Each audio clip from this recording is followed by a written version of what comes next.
Listo.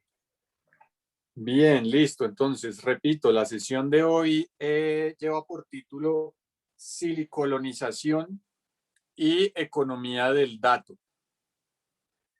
Entonces,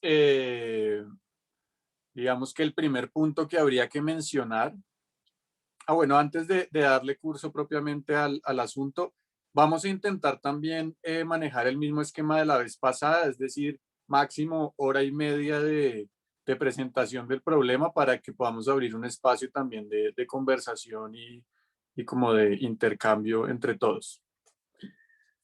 Bien, la silicolonización es un término que se ha popularizado a partir de un libro que lleva por título exactamente el mismo nombre, La silicolonización del mundo. Aquí lo tradujo la editorial Caja Negra. Es un libro de un filósofo francés que se llama Eric Sadan. Es este el libro, para los que no lo conocen. Ajá. Ya tiene, si no estoy mal, ya les digo exactamente, es un libro que fue publicado en el 2016 y Caja Negra lo traduce en el 2018. Es un libro reciente, digamos, en términos generales, y lleva por subtítulo La irresistible expansión del liberalismo digital. En ese sentido, después de este libro, pues el asunto de la silicolonización como concepto comienza a ser también un protagonista de varios papers y discusiones que tienen que ver con estos temas de filosofía de la tecnología, economía digital, entre otros. Ahora, Eric Saad no ha sido el único que ha puesto en el punto de mira a Silicon Valley como uno de estos núcleos centrales de organización tecnológica a nivel mundial, pero quizás es uno de los que ha dicho con todas las letras, ha dicho que el proceso de silicolonización es precisamente no solamente una colonización tecnológica, sino una colonización civilizatoria. Esa es un poco su tesis y es Silicon Valley es un proyecto de expansión global de un modelo de concepción de la técnica y la tecnología que lleva de la mano la expansión de un modelo económico que corresponde a lo que él llamará el tecnoliberalismo y a lo que si uno se pone a relacionarlo con otros autores, pues tiene que ver con las múltiples nombres que han recibido las mutaciones del capitalismo contemporáneo, ¿no? Capitalismo cognitivo, capitalismo de plataformas, etcétera, son todos dimensiones de una transformación que viene aparejada con el desarrollo de la informática, la cibernética, las nanotecnologías, etcétera. Entonces, en ese sentido es que nos parece interesante en este ciclo o en este seminario, pues traer a colación el punto de la silicolonización. Ahora, la silicolonización la vamos nosotros aquí a abordar a partir de su dimensión, sobre todo económica, ¿sí? En el libro de Eric Sadan hay una cantidad de matices que tiene que ver con dimensiones que no solamente son la económica, pero a nosotros nos interesa tocar hoy ese punto en concreto. Es más, uno podría decir, y aquí paso al objetivo de la sesión, que un poco el propósito es ofrecer una mirada histórica que iremos construyendo con Juan Cortés, una mirada histórica y filosófica a partir de algunos puntos claves para entender la aparición, ¿no? de los valles de Silicon, sí, los Silicon Valley o los valles siliconianos, y para entender un poco algunos aspectos de la aparición de la sociedad de la información y de la economía del dato. Entonces, nuestra propuesta de presentación del problema para discutir tiene que ver con una mirada histórica en algunos hitos, ¿no? Del proceso tecnológico y cultural que dan cabida o dan origen a este asunto de Silicon Valley y de la economía del dato. Por supuesto, hacer un examen exhaustivo a nivel histórico, pues no alcanzamos a hacerlo en hora y media, y es también uno de los motivos por el cual la segunda sesión de este módulo está dedicada de lleno al problema del capitalismo de plataformas. Entonces ahí se podrán seguir desarrollando algunos hilos en relación a nuestro tema.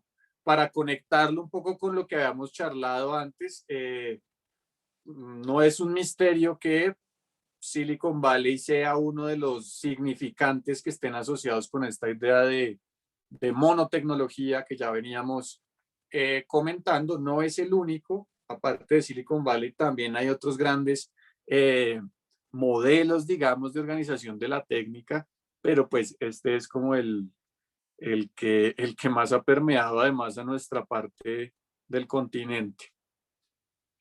Bien, ese es un poco la introducción y el objetivo. Entonces, yo creo que podemos darle curso a la primera parte. A nosotros nos parece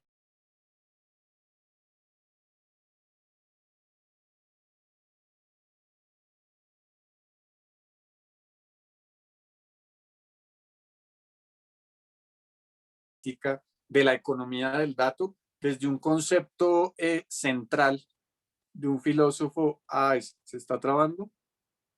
Sí, se traba un segundo, pero hágale, ya está bien. Ya está bien. Sí, ok. Sí, ya está bien, ya está bien. Bueno, me avisan.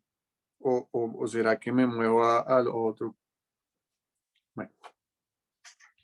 Les repito, entonces, creo que una de los puntos clave de la propuesta que tenemos hoy es leer la aparición de Silicon Valley, leer la aparición de las sociedades de la información, de la cibernética, de todo este boom algorítmico y de la economía del dato, leerlo a partir de un concepto central de uno de los filósofos de la técnica contemporáneos más interesantes, que además se murió el año pasado, que es Bernard Stiegler. Y el concepto de Stiegler que nos interesa en este momento es el concepto de la exosomatización. Ese es un concepto que en lo que voy a decir a continuación, voy a intentar desarrollarlo para poner en perspectiva un poco todo este fenómeno que, que puede ganar espesor si uno lo pone a la luz de esta noción de Stigler. Como ustedes saben, en la filosofía clásica de la técnica, uno de los supuestos más fuertes que hay ahí es que todos los aparatos técnicos son esencialmente prolongaciones.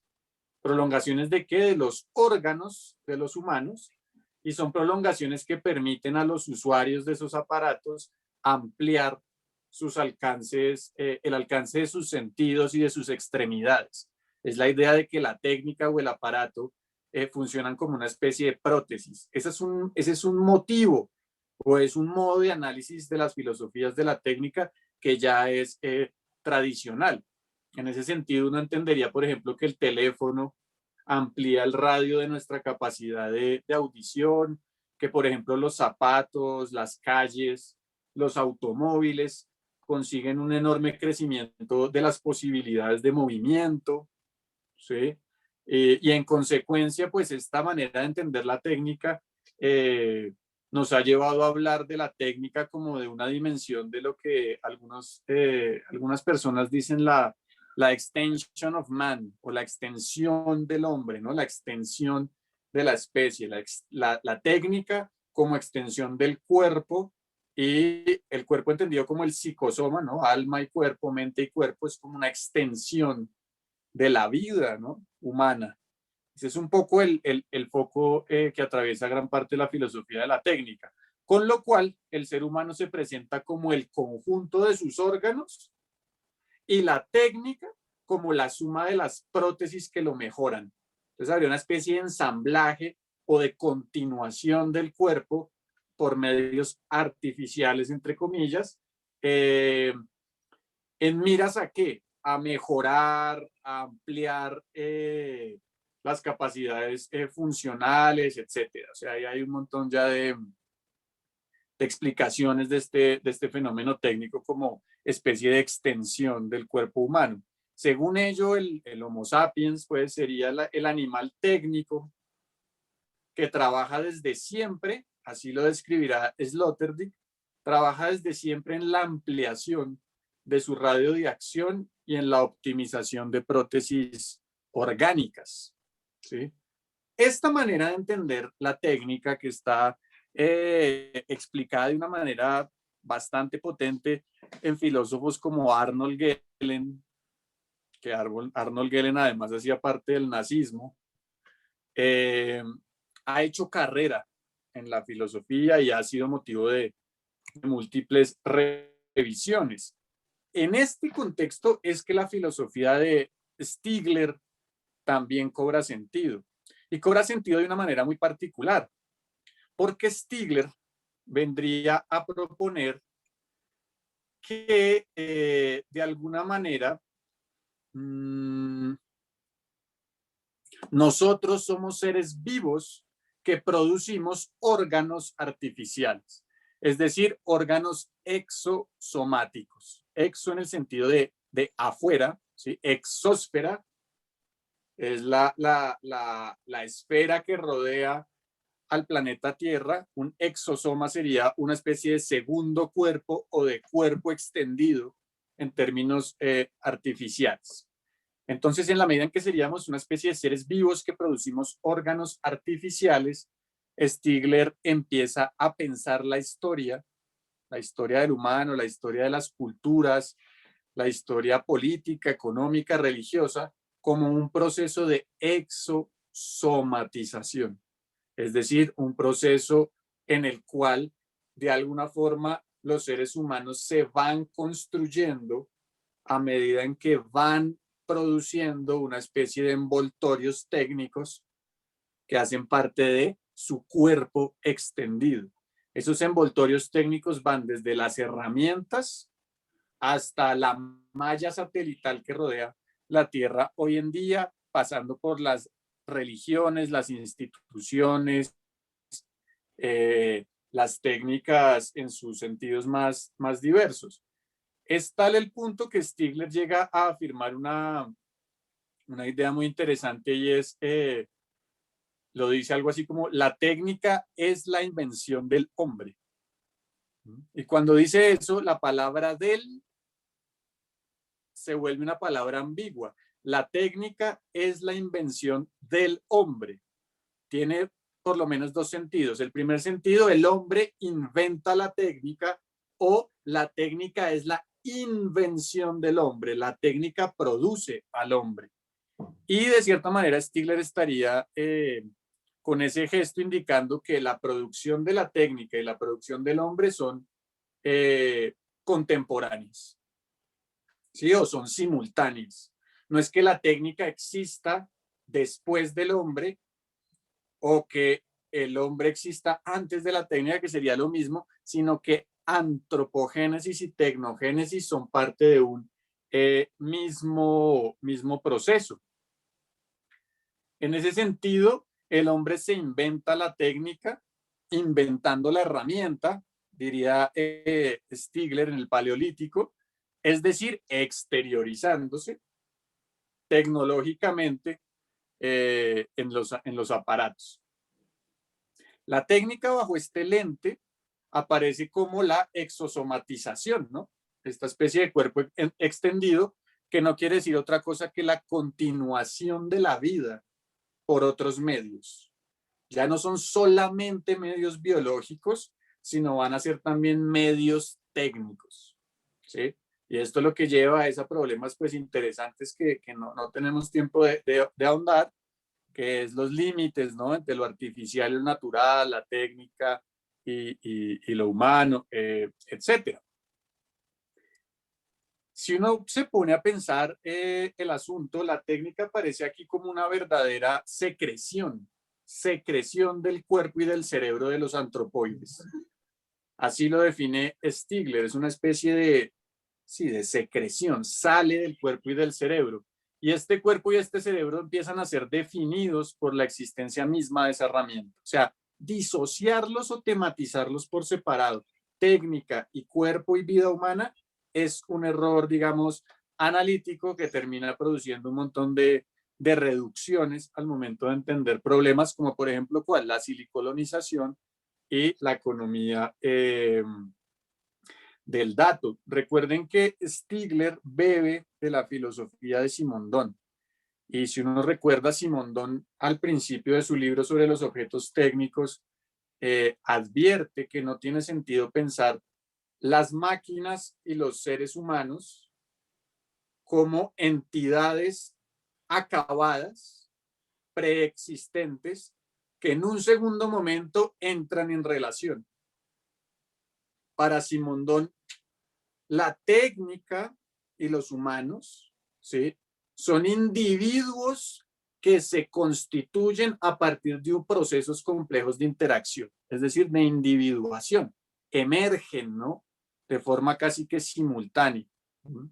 Ese es un punto que Stigler señala, digamos, de manera bastante fuerte. Luego, al momento de pensar Silicon Valley, la economía digital y demás, la invitación precisamente es a pensarla como tecnologías y organizaciones artificiales, digámoslo, llenas de realidad humana. ¿Sí? Ese es un punto central. Para avanzar un poquito más en el punto de la exosomatización, en estos términos, y esto es fundamental para entender el problema de los datos y los algoritmos, Stigler dirá lo siguiente: cada objeto es una forma de memoria. Acuérdense que es una extensión del cuerpo y la mente. Cada objeto está cargado de información, está lleno de memoria. Cada objeto es profundamente, digámoslo, configurado por datos y elementos significativos, ¿no? Cada objeto es una forma de memoria. De hecho, ese es el principio por el cual un fósil tiene sentido para un paleontólogo o un pedazo de cerámica tiene sentido para un arqueólogo, ¿no? Un pedazo de técnica, un pedazo de materia, en este caso un objeto técnico, es ya también una forma de memoria. Todo objeto es un objeto técnico, dirá también Stigler, y sobre todo mnemotécnico, cargado de memoria. Y un objeto lo define Stigler como un ser inorgánico organizado. Está hecho de una materia, ¿sí?, que suele ser inorgánica, pero a la que se le da una organización particular para, en función, digamos, de las formas de vida de las que haga parte. En ese sentido, es clave entender que cada objeto es un espejo o una especie de pantalla en la que la humanidad puede reflejarse y ver su historia, ¿sí? Eso es central. ¿Por qué? Porque para hacer una historia de las tecnologías y de las técnicas, en el momento en que se reconoce que ellas están cargadas de elementos humanos, que ellas no son algo separado de nuestra propia constitución orgánica y psíquica y colectiva y social, pues los objetos comienzan a aparecer muy diferentes, ¿sí? Empiezan a aparecer enmarcados en una especie de filums, como dirán, de familias tecnológicas relacionadas con cosmovisiones. Eso es la cosmotécnica que habíamos dicho, ¿no? Y relacionadas con las historias, pues, particulares de cada comunidad y de cada cultura, ¿sí? Cuando yo miro un algoritmo, cuando me aproximo a la inteligencia artificial o cuando pienso en la manera en que se extraen los datos en las plataformas, pues es que de hecho está ahí jugando un proceso de extracción, digamos, en el cuerpo mismo, ¿no?, de la sociedad. Hay un elemento más que quisiera subrayar en este asunto de Stigler, y es, bien, ¿de qué manera un objeto llega a convertirse en una forma de memoria? ¿Sí? Y Stigler va a decir que se trata, digamos, que para entender ese proceso, hay que pensarlo en términos de una gramatización. Acuérdense que Stigler es alumno de Derrida, y Derrida en la gramatología tiene, bueno, tiene todo un montón de de desarrollos y de tesis respecto a la escritura y otras formas de gramatización. Y Stigler va a decir, fíjense lo siguiente, ¿qué es la gramatización? Es un proceso gracias al cual un flujo, cualquier flujo, un flujo temporal de experiencia, eso es clave, es un flujo temporal de experiencia de un individuo particular, ustedes, yo, nuestros antepasados, se graba y se reproduce, ¿sí? Es el proceso por el cual un flujo de experiencia, un flujo temporal, queda grabado, registrado, retenido, ¿sí? Y se reproduce en algún tipo de soporte, ¿sí?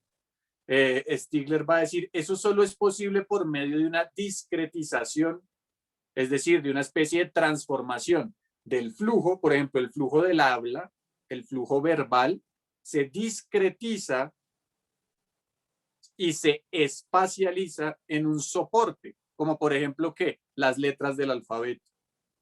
Entonces yo con las letras del alfabeto lo que hago es discretizar un flujo de información vital y lo registro, ¿no? Lo almaceno y puedo comenzar a manipularlo. ¿Qué es la escritura? Una forma de memoria, ¿sí? Es una forma de gramatización de qué? De los flujos vitales. Piensen en eso. Si una de las formas de gramatización es la escritura, Stigler lo va a decir también con todas las letras, la forma de gramatización contemporánea de los flujos es el código binario y todos los procesos que hay, todos los procesos que componen, digamos, las tecnologías contemporáneas, ¿sí? Por eso es que es interesante pensarlo a la luz de Stigler. Lo hubiéramos podido pensar a la luz de otro, pues sí, podemos discutirlo más adelante. Nos parece que la idea de gramatización en ese sentido es esencial, ¿sí? La gramatización implica entonces una descomposición y una discretización de un flujo continuo en el que se separan gestos, rastros, ¿no? Y se terminan congelando.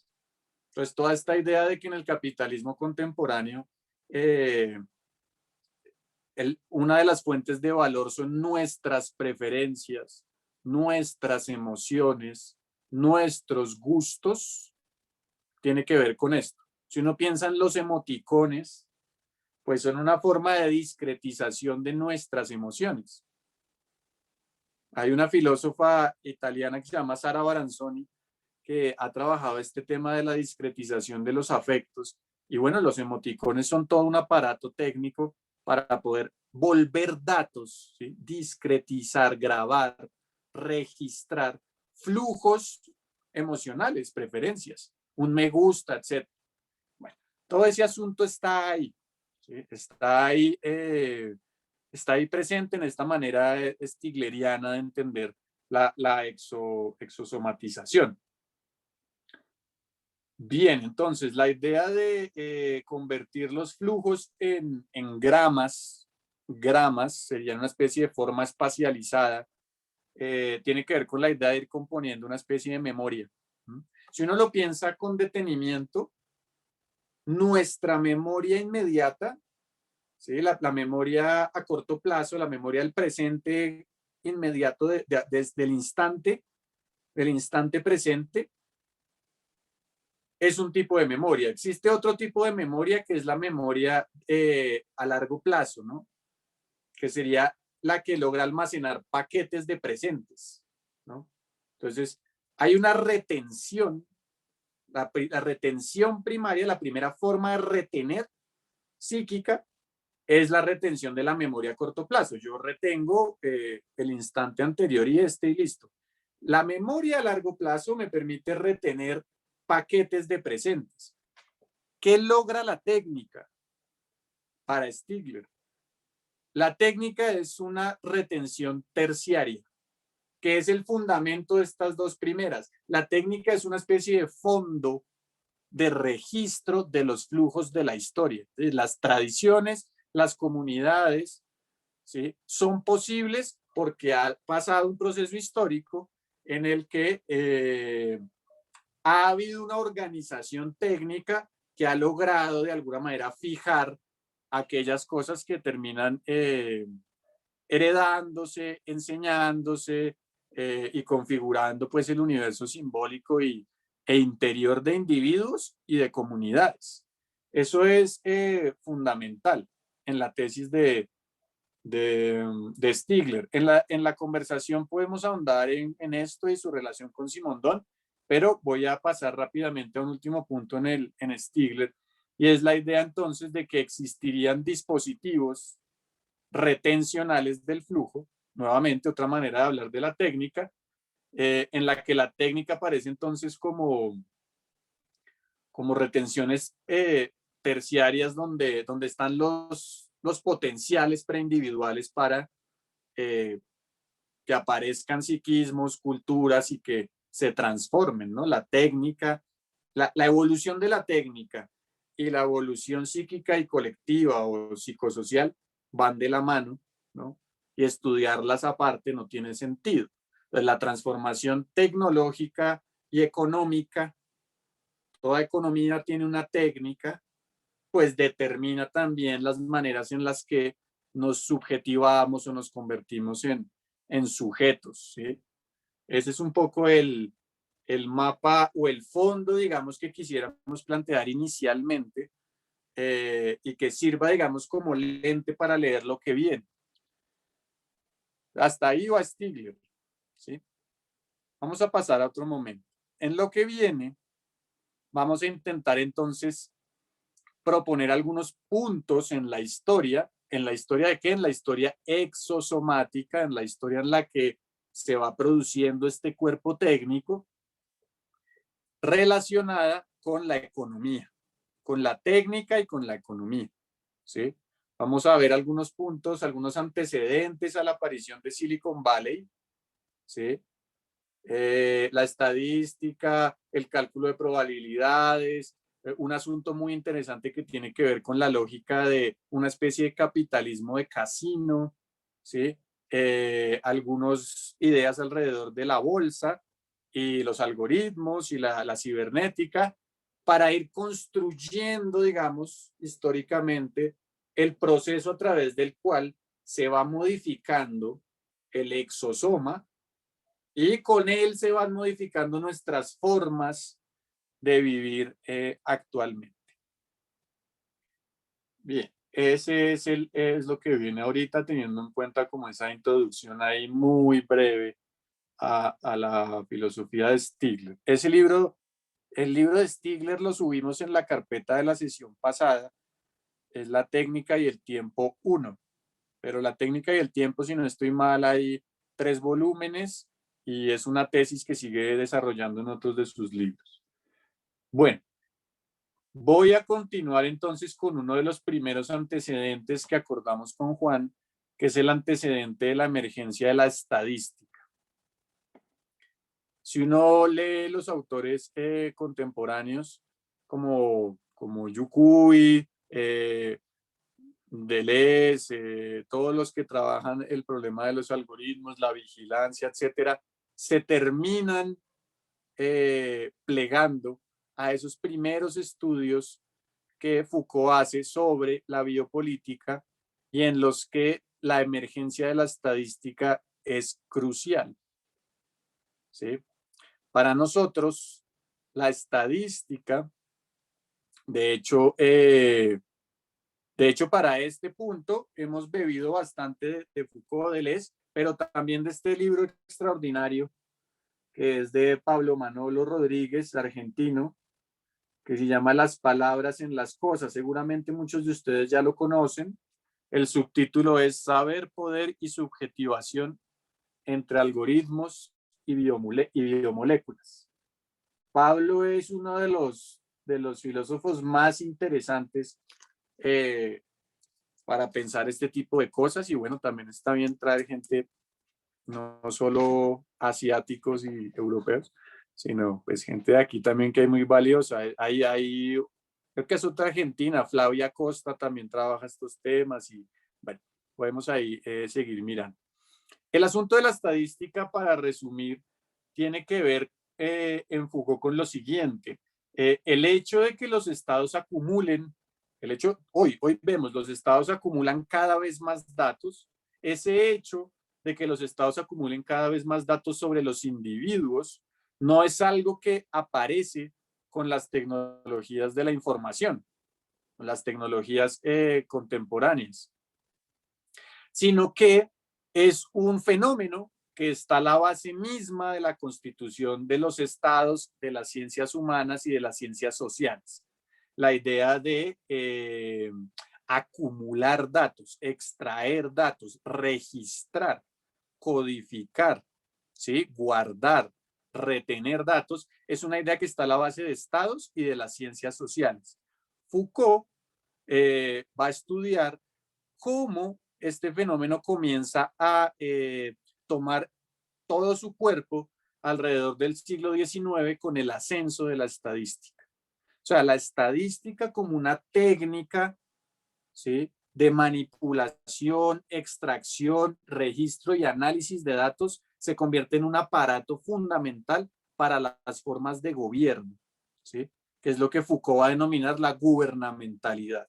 Es decir, las maneras de, las técnicas que hay para conducir poblaciones o para gestionar la vida en términos biopolíticos, administrar la vida de las poblaciones, eso solo es posible a partir de la emergencia de la estadística, ¿sí? Entonces, fíjense una cosa muy interesante que aparece acá, y es, solo con la estadística se vuelve posible o pensable, digamos, algo así como muchos años después, casi un siglo después, la emergencia de la sociedad de los datos, de la información y de los algoritmos. Es decir, los algoritmos efectivamente son una tecnología súper potente de estadística, pero pues ya se venían trabajando con este tipo de lógicas de gobierno alrededor del siglo XVIII y XIX. ¿Qué es lo que permite la estadística? Pues tener datos de las poblaciones permite muchas cosas, permite tomar decisiones sobre planes de gobierno, de intervención estatal, ¿no?, alrededor de asuntos como la salud, la mortandad, el nacimiento, bueno, todo lo que tiene que ver con la gestión de la vida, pero en nuestro caso puntual, que nos interesa ahorita en este tema, con la vigilancia, por un lado, y con la economía. Las decisiones que tienen que ver con la economía tienen que ver necesariamente con, después de la emergencia de la estadística, con un asunto de datos, tendencias y posibilidades de anticipar planes, digamos, de gestión a futuro.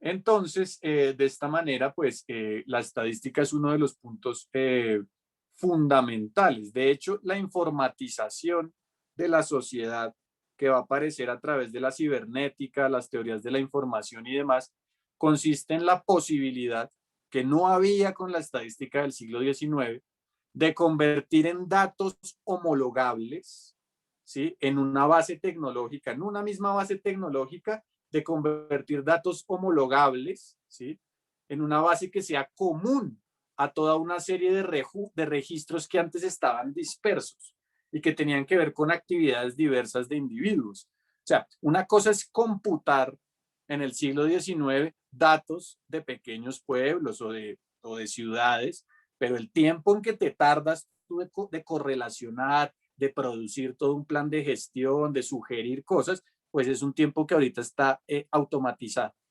¿sí?, de cierta forma, diciéndolo pues casi que simplificando el asunto. Entonces, pues al día de hoy es posible homologar datos que tienen que ver con traspasar una frontera. O sea, si yo en este momento me voy a Brasil, eso se produce un dato y ese dato se puede cruzar con lo que mi opinión en Twitter y mis gustos en la otra plataforma y mis actividad bancaria, ¿no? Entonces, hay toda una forma de ¿qué? De registro de flujos automatizados que empieza como o que tiene donde uno de sus puntos claves en la estadística.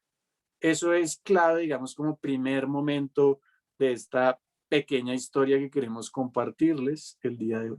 Entonces, adelante, Juan, hágale con el siguiente punto y ahí seguimos conversando. Gracias, Santiago. Y es que para seguir el hilo digamos, de lo que está diciendo Santiago, una vez se tienen digamos, este pensamiento y esta gubernamentabilidad en la cual el dato y todo esto que se empieza a sacar de todo lo que pasa entre las poblaciones, aparece una cosa que trata muy bien el texto que se llama From Collective to Wager, de lo colectivo a la apuesta, que está en el paquete de lecturas de esta semana, que hace parte de Colapso 8, Casino Real. Y lo que hace también este texto, que es supremamente interesante, es que, digamos, sitúa un poco digamos, ese inicio, ese pensamiento en términos de datos y de economía de datos, a una rama de la matemática que se llama el cálculo de las probabilidades. Esa rama de la matemática, digamos que tiene unos inicios y unos momentos fundamentales alrededor del siglo XVIII, incluso mucho antes si se quiere, y es una rama de la matemática que de alguna forma está muy relacionada con las ideas de azar y con las ideas de juego, y de intentar, a partir de esas ideas iniciales, suponer una serie de procedimientos para poder hacer probabilidades. Sin embargo, una cosa que a mí me pareció profundamente interesante mientras estaba leyendo el texto de Colapso es que cuando uno ve este primer texto, empieza a entender que en el cálculo de probabilidades hay una serie todavía de malentendidos, tal vez dijéramos peleas y confrontaciones, porque no hay digamos, acuerdos muy claros entre las disciplinas donde más se usa. Estamos hablando de la matemática, estadística y ciencias sociales, sobre el efecto real y los alcances de las herramientas y las nociones básicas de cálculo de probabilidades en términos de acercarse a digamos, a un desarrollo concreto, unas respuestas concretas que pueda dar la misma disciplina. Eso es una primera cosa que a mí me parece muy interesante resaltar acá. Conocemos, por supuesto, el papel creciente que desempeña el cálculo de probabilidad en las técnicas de la economía social, tanto en la física, y partimos también de una noción, y es que esa ciencia o esta rama de la matemática realmente tiene unos lugares oscuros en los que no alcanza digamos, a entregar unas respuestas claras frente a lo que plantea dar, y lo que empieza a realmente entregar son unas frecuencias relativas de fenómenos, la probabilidad de que un acontecimiento, la relación del número de casos favorables con el número de todos los casos posibles pueda llegar a suceder, pero realmente ahí hay una contingencia, hay unas nociones en la misma rama que les hacen imposible hacer unos acercamientos reales. Entonces, ¿es esta una rama inherente a lo real pero inaccesible para nosotros, o un modo de conocimiento o un límite del conocimiento? Es una de las preguntas que se hace en ese texto. Hay digamos, unos problemas fundamentales con el cálculo de probabilidades, y es que la noción del azar, que es algo que también trata muy bien ese texto, aparece muchas veces como digamos, como una cuestión casi que central dentro del mismo cálculo, pero hay un problema acá que yo quiero, digamos, poner acá como un punto fundamental, y es que matemáticamente el concepto del azar parece ser casi que una noción incompleta dentro de los mismos paradigmas de la matemática. Es decir, el azar es una falta, digamos, de conocimiento y de conocimiento algorítmico, si se quiere, frente a un sistema y frente a todas las variables que componen el sistema para poder dar, si se quiere en términos matemáticos, el número, la respuesta numérica a una cosa que aparece ser o que aparenta ser, digamos, inmenso. Es decir, el azar es casi que una imposibilidad el momento histórico de poder llegar a una respuesta certera desde la matemática y precisa. Entonces, el azar puede figurar como una carencia epistemológica subjetiva y también como un objeto de conocimiento estadístico.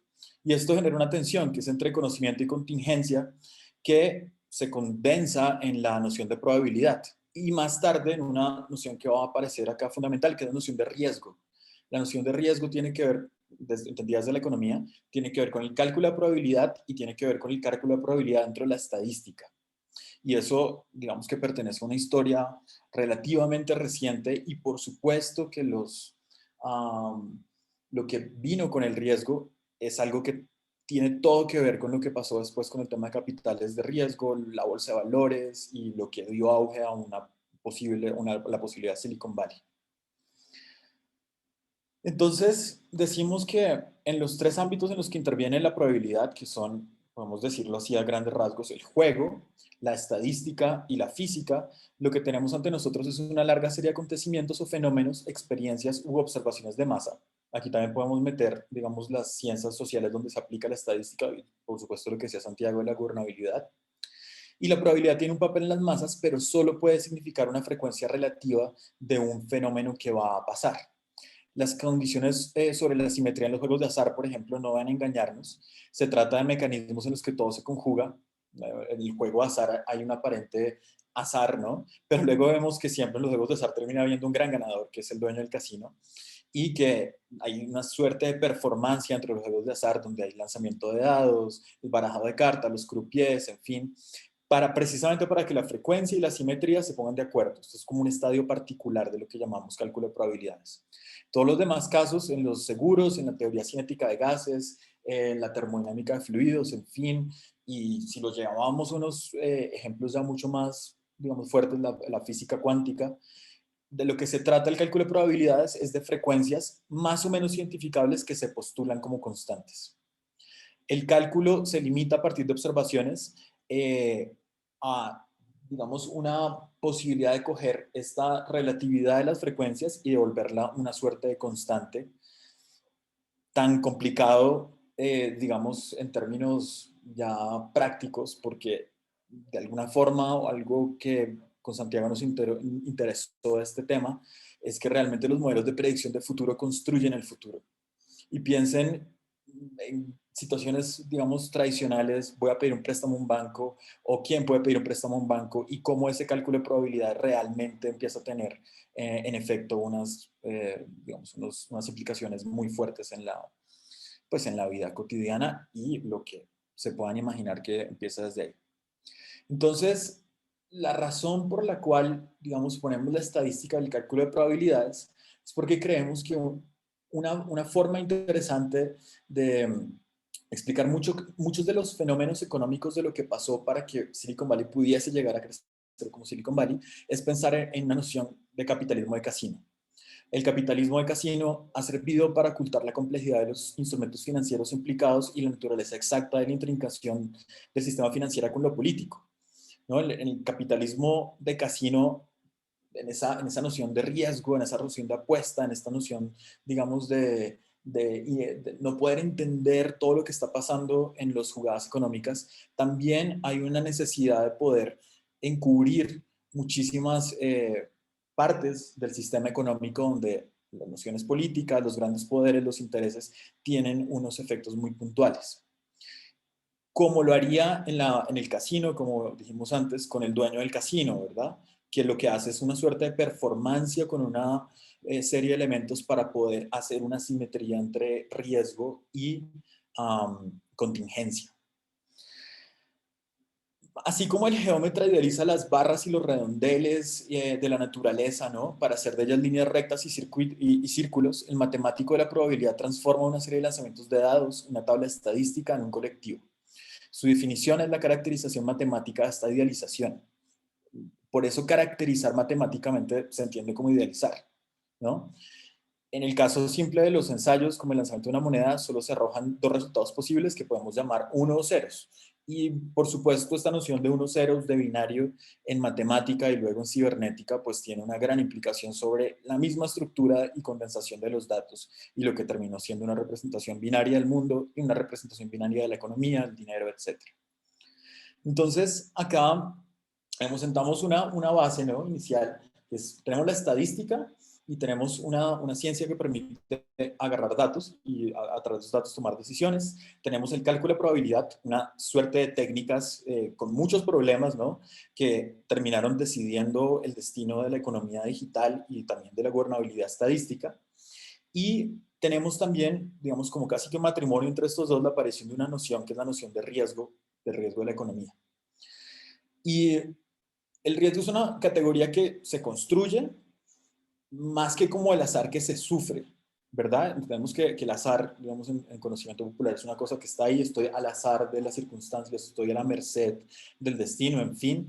El riesgo es una noción que se fue construyendo con el tiempo para poder hablar de lo que, digamos, de lo que pasa con las probabilidades y del riesgo de tomar X o Y probabilidad, ¿verdad? Entonces, empezamos a ver cómo básicamente lo que hace el capitalismo de casinos es liberar plenamente la capacidad disruptiva de la búsqueda de riesgo a través de la mercantilización de ese riesgo. Es decir, lo que ha sabido hacer muy bien ese sistema que llamamos capitalismo de casino es sacarle provecho a una noción que en la probabilidad hay riesgo, que a través de la estadística sacamos los datos y que ese riesgo puede estar en función de una mercantilización, ¿no? Yo puedo sacarle provecho al riesgo porque puedo crear como banco una suerte de deudas, ponerles una tasa de interés y el riesgo me va a permitir la idea de sacar provecho de esto y a través de ese riesgo yo puedo empezar a meterle, digamos, sí, o hacer acuerdos para poder hacer el mismo sistema, una cosa que retroalimente dinero y que de alguna forma cree dinero, lo que vamos a ver más adelante. Todo eso, digamos, esa noción de riesgo toma un papel fundamental en un momento en el que los procesadores y el auge del poder computacional empieza a crecer y estamos hablando en términos históricos de la primera mitad del siglo XX en particular, podemos poner acá el origen de la cibernética, hablar en el 37, cuando Claude Shannon presenta la tesis de maestría en el MIT, y donde básicamente empieza a hablar de esta lógica binaria y empieza a plantear nociones como la noción de redundancia, información, ruido, como medios de medición de información. Y el pensamiento de bit, ¿no? Como la unidad básica de procesamiento de los sistemas de cálculo. Entonces, empezamos a ver como digamos, una suerte del crecimiento del poder computacional y de la lógica también cibernética, acompañada en términos económicos. Recuerden que estamos aquí hablando de las nociones de economía digital y de toda esta historia que lo llevó. Empieza a tomar forma, ¿no?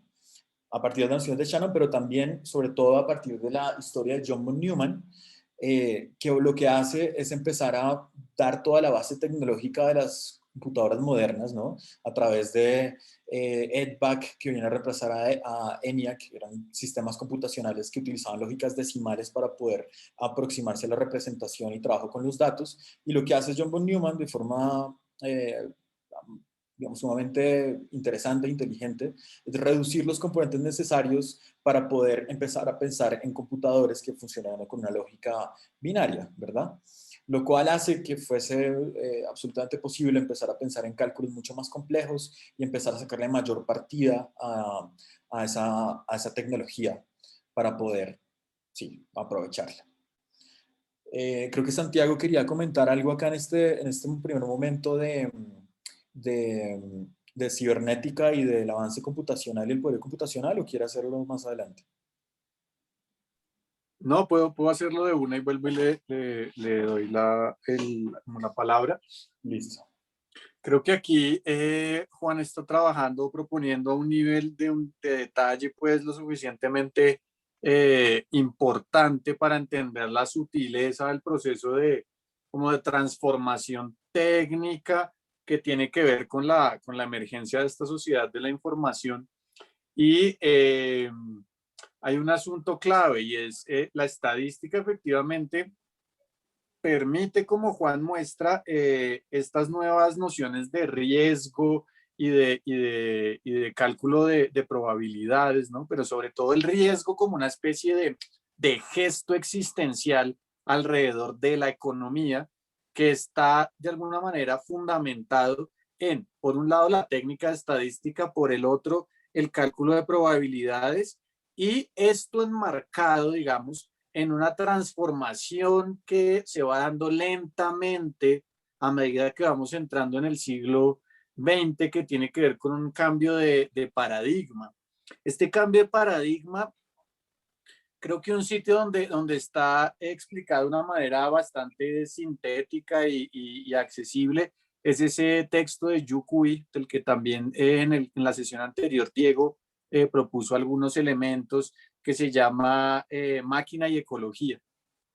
En ese texto, Yu Cui habla del cambio de paradigma que comienza a suceder entre un paradigma mecanicista de la vida, ¿sí? A un paradigma que es el organicista, ¿sí? No el vitalista. Yu Cui dirá, no es vitalismo, porque el vitalismo aún tiene una especie, digámoslo, como de aura metafísica, sino que es organicista en el sentido de que sus fundamentos o presupuestos sobre todo son matemáticos. Por eso tiene sentido las transformaciones de las que está señalando Juan. Es todo un proceso de casi que de tecnociencia en el sentido de matemática, ciencia y producción de cálculo, en el que podrían apagar el micrófono. Gracias. En el que, bueno, estaría, digamos, asentado ese cambio del mecanicismo al organicismo. En el mecanicismo, la idea básicamente es que el mundo está sometido a una lógica lineal, causa-efecto. En el organicismo está, digamos, empezando a cristalizarse la idea nuclear de la cibernética, que tiene que ver con una lógica causal circular.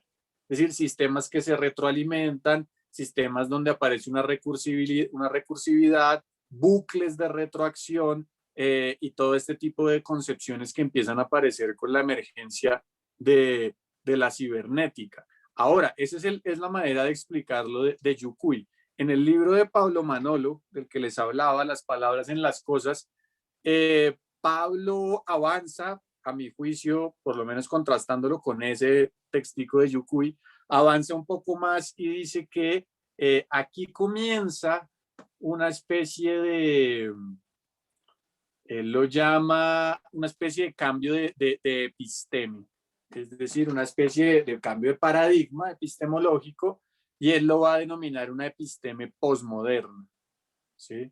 Y esa episteme posmoderna empieza a usar la figura de la máquina para entender el universo. La máquina, no el mecanismo.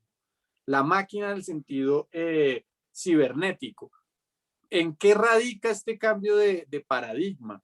Que tiene que ver con lo que Juan está diciendo o sea, el cambio de paradigma lleva, digamos, en simultáneo esta emergencia de la nueva noción de riesgo, capitalismo de casino, etcétera, están emergiendo. ¿Cuál es la idea ahí? Empiezan también a aparecer las ciencias de la información, la teoría de sistemas y demás, y lo que comienza a transformarse es la idea de que la vida, la información, el trabajo y el lenguaje son homologables o son procesos susceptibles de ser entendidos a partir de información. Es decir, el mundo se convierte en procesos de información y de comunicación.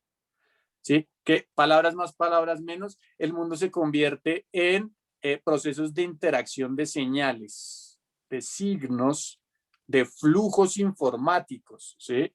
De alguna forma,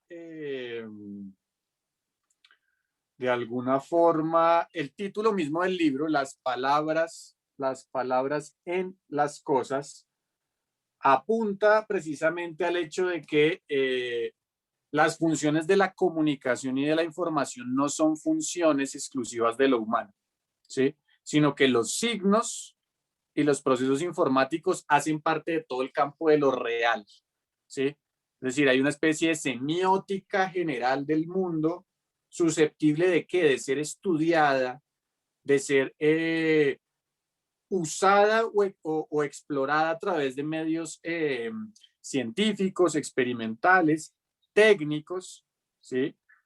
La manera en que Pablo lo explica es muy interesante. Dice lo siguiente: este cambio de episteme a la episteme posmoderna o a la parte, digamos, de de lo que tiene que ver con el organicismo, dice, se trata de la descomposición de las teorías clásicas del sujeto, ¿sí? Que tienen como resultado esa descomposición de la teoría clásica del sujeto, tiene como resultado la diseminación del sujeto, el sujeto casi que se desmorona, ¿no? ¿Sí? Se disemina en aspectos subjetivos en otros seres, ¿sí? Entre los cuales lo humano deja de ser el protagonista. Entonces empezamos a ver agencias o cosas que comienzan a hablar o a transportar información, ¿sí? Que ya no tienen que ver necesariamente con la realidad tradicionalmente entendida como humana. Es decir, las moléculas hablan, ¿sí? Los bytes hablan, ¿sí? En ese sentido, la información misma se transforma en es una ontología de la información, si se quiere. Hay un filósofo Foucaultiano que se llama Nicolas Rose, y Nicolas Rose explica en alguno de sus libros, esto tiene que ver con la molecularización de la vida. La vida comienza a ser estudiada a partir de moléculas, ¿sí? Es la molecularización, casi que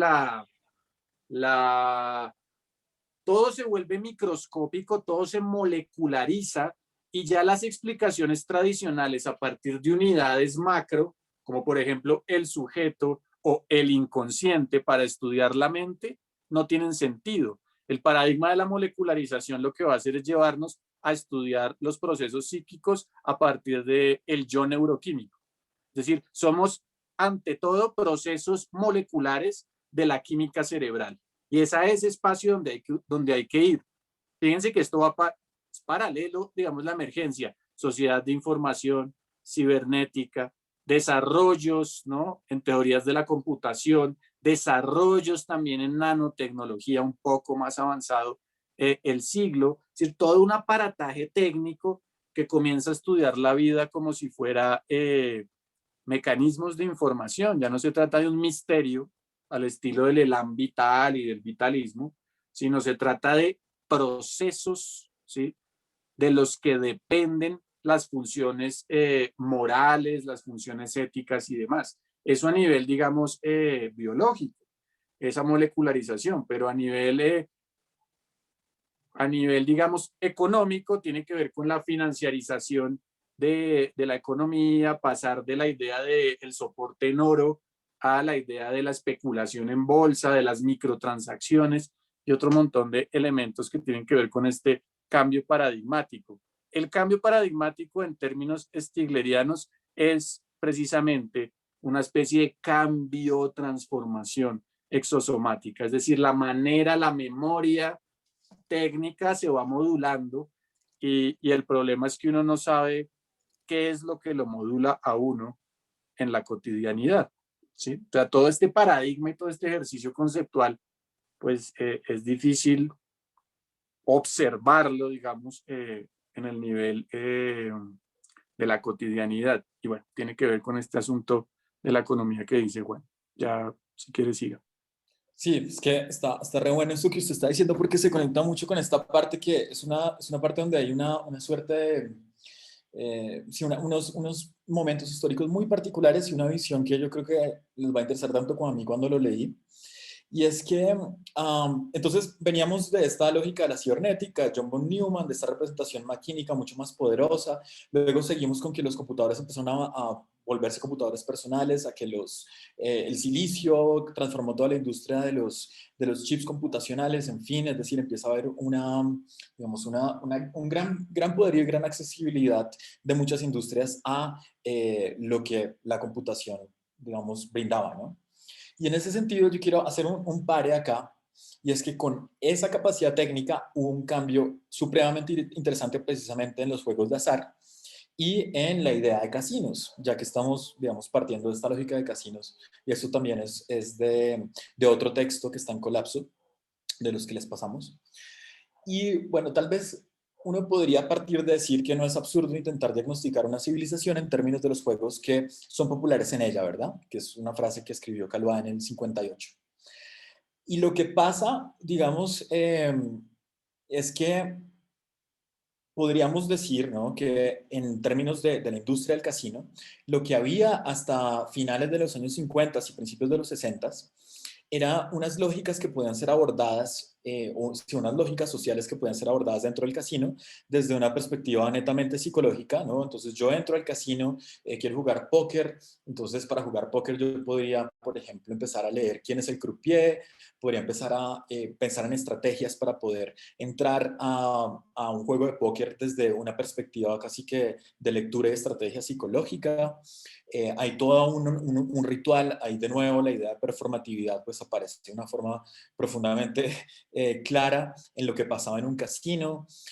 Había una susceptibilidad también por eso mismo a unas estrategias e incluso a trampas para poder vencer al otro al competidor, que es la casa, ¿no?, representada también por los croupiers, por todas las personas humanas, ¿no?, que componían el escenario casino. Y lo que empieza a pasar, entonces, tan interesante, es que en el año 64, bueno, tal vez en los años 50 aparecieron muchísimos modelos de tragamonedas electromecánicos, pero realmente quiero retomar la historia desde el año 64, donde Nevada Electronics, que era una fábrica de juegos, hace una máquina llamada la máquina 21, que se convirtió en la primera máquina electrónica que utilizaba un procesador, pues una serie de transistores que podían hacer unos cálculos y unos cálculos de azar pues gigantes y estaban programadas, y la introduce en los sistemas de, digamos, de casino americanos inicialmente. Entonces, hay una suerte de reflexiones muy interesantes, por ejemplo, reflexiones de Goffman y Gertz, que dicen que lo que pasó es que cuando entraron las máquinas, es que todas esas nociones de, digamos, de psicología, de posibilidades de juegos psicológicos en el casino, todas esas nociones de estrategia en el casino, se vuelven un juego absurdo y compulsivo en el que solo se pueda perder. Entonces, empiezan a aparecer frases que describían la nueva lógica de casinos, como la de Goffman, que decía que era una forma en la que una persona sin conexiones sociales podría mostrar a otras máquinas que tienen cualidades de carácter socialmente aprobadas y unas cosas, digamos, sí, unas críticas a la forma en la que estaba cambiando el sistema de juegos muy, muy interesantes. Pero realmente, ¿qué es lo que empieza a pasar con la aparición de la máquina tragamonedas electrónica? Por un lado, viene acompañado de un fenómeno muy interesante que vamos a abordar más adelante, digamos, en su totalidad, y es que con la aparición de la electrónica, la forma en la que muchas veces se manejaba el dinero en el casino, ya sea a través de fichas o a través, digamos, de billetes o monedas, cambia completamente y empiezan a aparecer las nociones de créditos para jugar, ¿verdad? Entonces, la representación del dinero se vuelve una representación digital del dinero y se vuelve una representación del dinero en una esquinita en la pantalla donde le decía, no sé, le quedan 10 créditos, y casi que eso pues cambia profundamente la lógica en la que se apostaba, ¿no? Ya no estoy apostando con el billete de dólares, estoy apostando con el crédito y la relación es distinta. También, puesto que ya la posibilidad de entender a la máquina, de entender los mecanismos de la máquina, se iba alejando cada vez más del jugador, ¿verdad? Es decir, yo podía pensar, por ejemplo, en Blackjack y pensar en la idea de conteo. E inicialmente, en los primeros estadios de los casinos, pensar en la idea de que yo, si memorizaba las cartas y a través de varias estrategias, podía empezar a hacer un conteo y decir la cuenta va alta, la cuenta va baja, y así puedo apostar para llegar a, digamos, vencer a la casa. Lo que pasa con el videopóker y con la lógica de máquinas tragamonedas es que es tan complejo lo que empezó a pasar en términos computacionales, las brechas, ¿no? Con la posibilidad de entender esta caja negra donde habían chips, programas y, en fin, para poder votar ese número ganador, que realmente lo que se empezó a ver es que la gente ya no tenía ningún tipo de interés necesariamente de ganar en el juego, sino que aparecen a aparecer estas, digamos, lógicas de yo estoy jugando precisamente por entrar en la zona, en el trance de lo que me permite jugar, más no para ganar, y ganar no es como el centro de esta relación con lo maquínico y esta relación con este sistema que está más arriba de mi capacidad de entendimiento, sino que es más bien simplemente meterme ahí. ¿Para qué se juega entonces? Para seguir jugando, para permanecer en esa zona de la máquina en la que nada más importa. Esto no solamente, digamos, estaba acompañado de esta aparición del dinero digital ni de los chips que cada vez permitían hacer máquinas más complejas, sino con cosas muy puntuales en términos de diseño, y es que las máquinas tragamonedas del principio han estado todas construidas en términos sonoros desde lógicas de armonías en do, que supuestamente, o según análisis psicológicos, tienen que ver con una suerte de construir sonidos agradables para poder poner a la gente en una lógica, digamos, tranquilizante, pues. Y eso también con la posición de las pantallas, con los colores, con la misma construcción del casino y de los lugares donde estaban albergadas estas máquinas, fueron creando de nuevo esta zona de la que les hablo, este lugar en lo que importa es precisamente apostar, y en la que yo apuesto a una cosa mucho más arriba que yo en términos como de lo que pueda hacer, y que está, digamos, sí, donde delego un montón de cosas a este azar computacional, que no es más que frecuencias muy grandes de números, no un azar real, no. Siempre hay un azar computacional. Cuando uno está programando lo que llamamos random, la teoría computacional, son cadenas grandes de números, es una simulación del azar.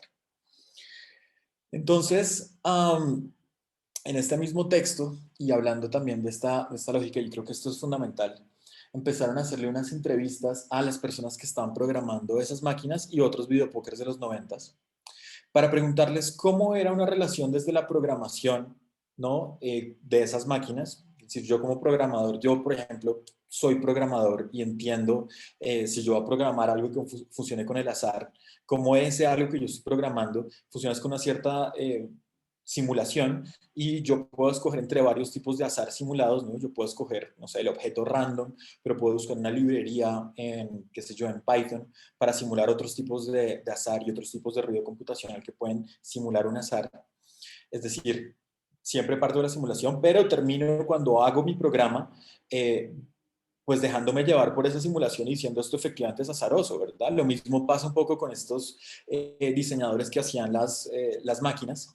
Y en estas entrevistas lo que ellos dicen es, bueno, efectivamente yo llego, programo la máquina, conozco las posibilidades estadísticas de la máquina, conozco la absolutamente lejana posibilidad de ganar en esta máquina, pero puesto que me interesa la idea de arriesgarme y me interesa asumir riesgos que no son factibles, cuando termino de programar la máquina y juego, me olvido o dejo de lado todo mi conocimiento computacional sobre la máquina que programé y me dejo llevar por la máquina, ¿no? Es decir, de alguna forma los jugadores en toda esta lógica colaboran con el engaño, apagando cualquier conocimiento que puedan tener sobre los mecanismos internos de las máquinas para estar en el estado convincente que buscan, ¿no? A mí, digamos, este tema para mí fue muy claro, también porque con este colectivo de artistas con el que nosotros, con el que trabajamos, Atractor, estábamos, y de hecho con Santiago sí le estamos haciendo unos análisis de lo que pasa, digamos, cuál es el sistema performativo, por ejemplo, en un videojuego, ¿no?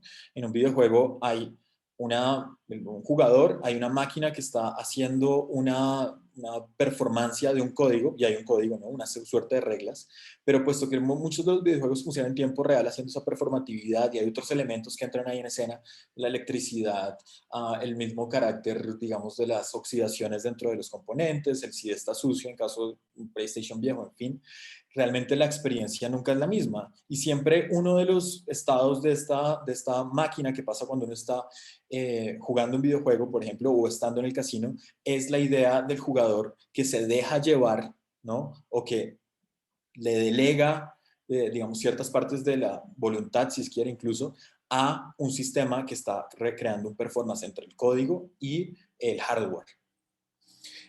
Por supuesto, la industria del juego busca ingresos mientras los jugadores buscan la zona, y acá, en este cambio del casino, digamos, de personas jugando unas contra otras, a el casino de humano jugando contra la máquina o con la máquina, si se quiere, pues el tema del dinero virtual tiene que ver con una estrategia de ocultar el real valor del dinero, y aparecen toda esta suerte de fenómenos de las que estamos hablando. Digamos que aquí podemos retomar un tema que a mí me parece fundamentalmente interesante y que de hecho es casi que un paralelismo en términos históricos, y es la aparición del DOT y el Super DOT en la bolsa de Nueva York inicialmente. Las bolsas de valores tienen una historia muchísimo más rica que traza a principios del siglo XVII y de para atrás. Hay unas bolsas en Europa que son, que tienen muchísimos, muchísimos años, pero las primeras o la aparición real de una lógica de algorítmicos y una lógica maquínica en las bolsas de valores se puede trazar a la aparición del DOT, que se refiere al giro de órdenes designado en inglés, esa sería la traducción de las tres letras, que básicamente lo que eran era la posibilidad de que los traders o las personas que iban a hacer movimientos de bolsa llegaran en un momento del día al computador central, que no manejaban ellos, en ese momento estaba delegado a unos ingenieros que los manejaban, y programaran muchas operaciones de bolsa que el computador las iba a hacer automáticamente en torno a unos movimientos del mercado.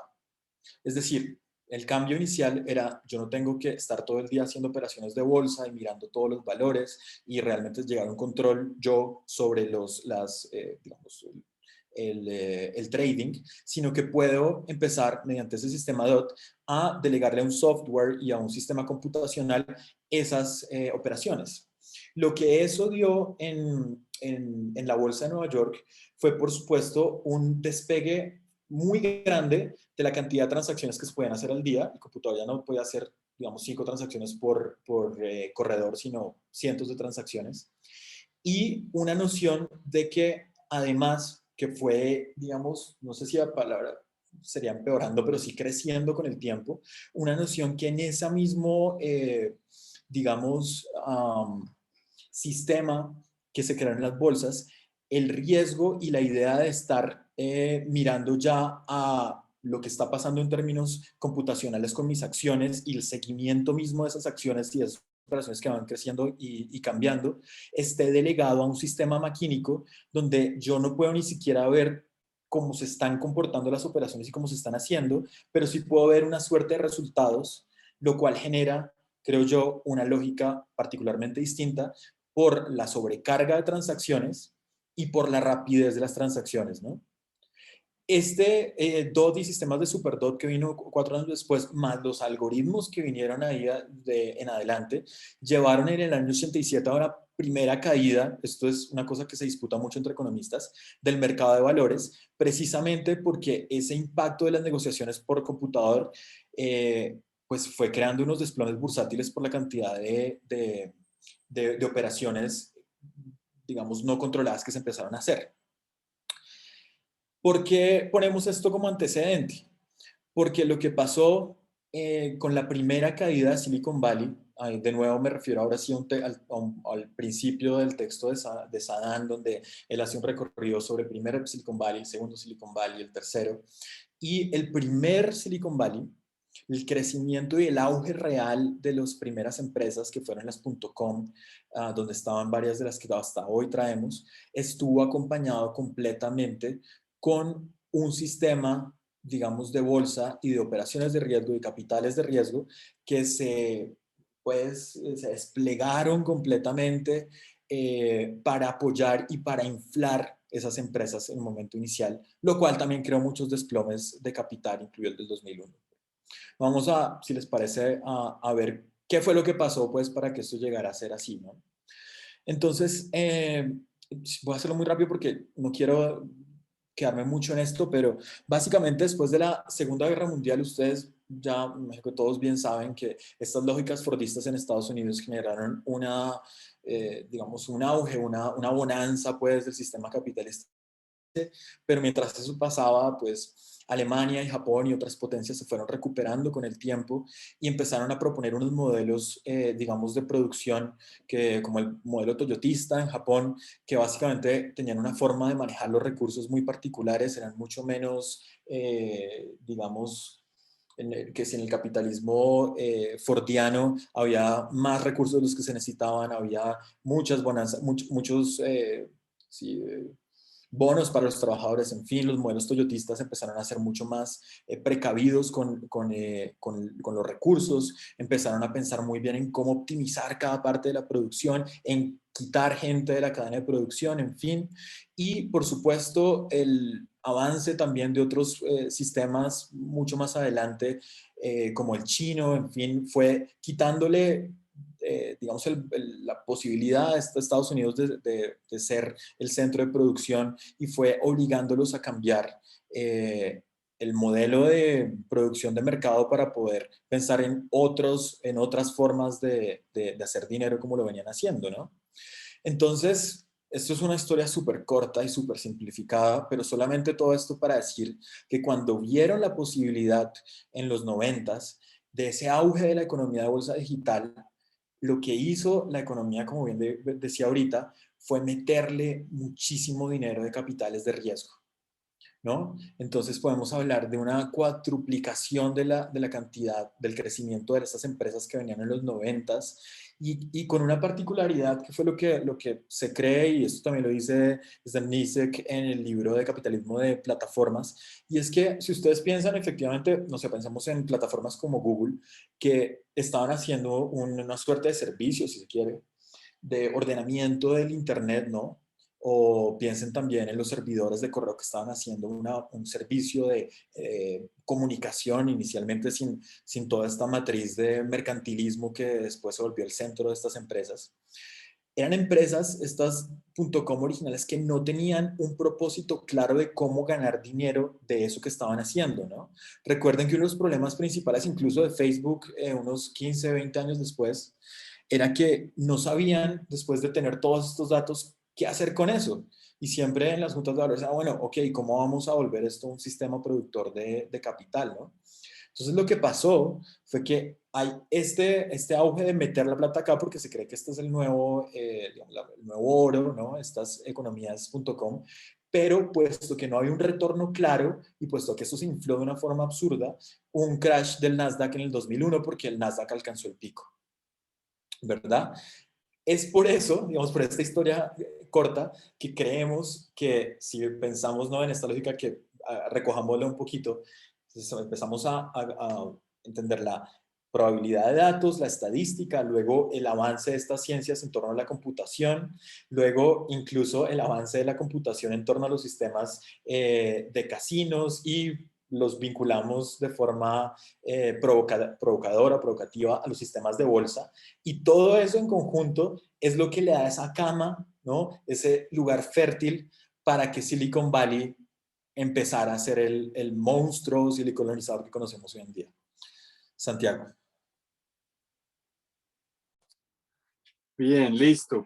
Bueno, para ser cumplidos con la promesa del inicio, entonces ya vamos a ir cerrando. Yo voy a decir un par de cosas sobre la idea de la silicolonización del mundo.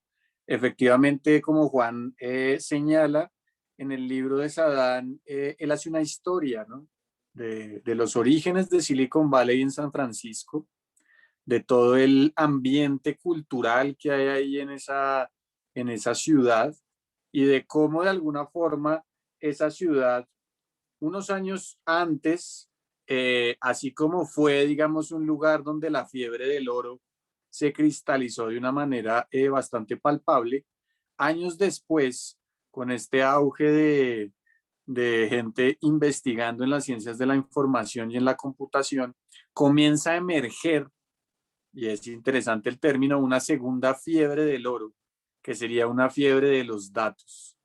Como Juan señalaba, los datos se convierten en el nuevo oro y son de alguna manera la nueva mina de explotación económica de la economía futura, que es la economía, digamos, que estamos viviendo desde hace unas décadas para acá. Ahora, ¿cuál es, digamos, el soporte técnico que le permitió a Silicon Valley expandirse y en general a la sociedad de la información?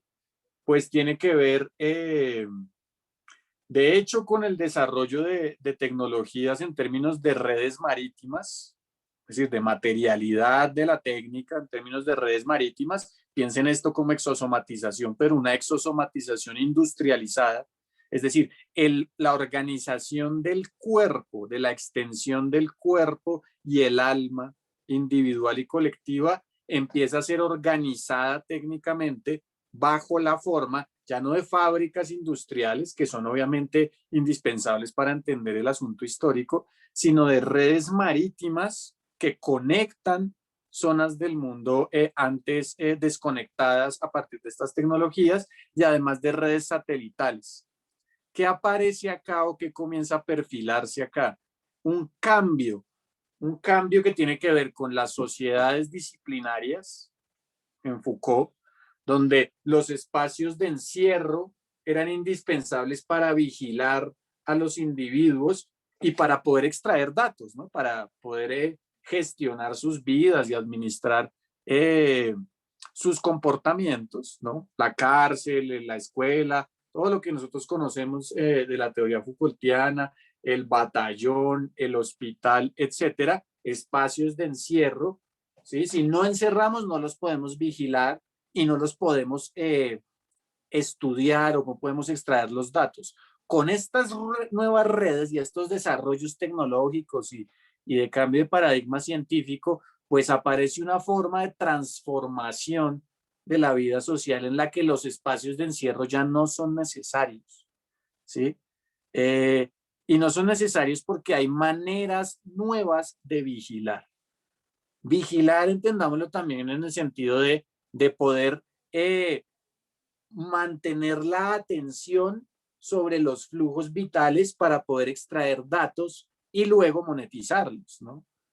No solamente vigilar pues para reprimir, castigar y demás, sino para poder observar, ¿no?, el comportamiento, gramatizar ese comportamiento en el sentido de Stigler, es decir, registrarlo, discretizarlo en un soporte técnico y estudiable, manipulable, datos, ¿no? Y entonces asistimos a las sociedades de control, ¿no?, ya tematizadas por Deleuze. ¿Qué sucede ahí en esas sociedades de control? Pues en términos del exosoma, nos convertimos ya no en cuerpos máquina en la industria, en la fábrica, etcétera, sino cuerpos que emiten señales. La capacidad, la transformación corporal, la individuación, la subjetivación que sufrimos es en términos de cuerpos que de alguna u otra manera están produciendo señales continuamente. Y son señales que son susceptibles de ser transducidas en datos. Acordémonos que no todos son datos, no toda información. El dato es aquel que puede ser correlacionado con otro dato, ¿sí? Que cobra sentido y se vuelve en un dato significativo y explotable, digamos, valorizable, cuando aparece una capacidad de procesamiento que tiene que ver con lo que Juan hablaba de los algoritmos y demás. Entonces, hay también un cambio en la forma de la sociedad, y esa sociedad comienza a ser las sociedades de control que empieza a vivir Deleuze antes de que se suicide. Ya comienza pues a ver que eso se está viniendo. Y hace 30 años, aún digamos los espacios públicos y nuestras vidas privadas en general estaban exentas de cámaras y de dispositivos de registro, ¿no? Casi que de aparatos tecnológicos extendidos en el espacio social, ¿sí? Hasta 30 años comenzamos, 30, 35 años, comenzamos a ver cámaras en los colegios, en las plazas públicas, cámaras en los edificios, cámaras en las calles, es decir, toda una red de sensores extendida en el espacio público, en las ciudades, ¿no?, en las fronteras, ¿sí? Es decir, en la ciudad ya vimos la calle, ¿sí? El pavimento mismo ya hace parte de un exosoma. Ahora a este exosoma se le agregan órganos de registro sensorial como cámaras. Eso cambia después porque las cámaras ya no solamente están puestas en las paredes, sino cada persona empieza a tener una cámara, ¿sí?, con la nanotecnología y todos estos asuntos, y la gramatización de los flujos comienza a incrementarse. Es decir, lo que empieza a suceder con este problema, dicho en palabras de Sarin, es lo siguiente. Voy a leer un pedacito. Él dice: De ahora en adelante el mundo genera una copia cada vez más fiel de sí mismo. Sus estados se encuentran duplicados y detallados en código binario, gramatización en código binario, dando testimonio en tiempo real de situaciones cada vez más numerosas y variadas, ¿no? Se producen datos en tiempo real y así como se producen en tiempo real son procesados, es decir, se van modulando, ¿sí? El cuerpo social se va modulando. ¿Qué quiere decir modulando? Quiere decir se va conduciendo, ¿no? Las maneras de actuar, de sentir, se van registrando al mismo tiempo y en esta lógica cibernética se van retroalimentando. Saddam dice lo siguiente: la extensión de los sensores sobre nuestras superficies corporales, domésticas y profesionales, cruzada con la potencia de la inteligencia artificial, constituye el horizonte industrial principal de nuestra época y de la tercera década del siglo XXI.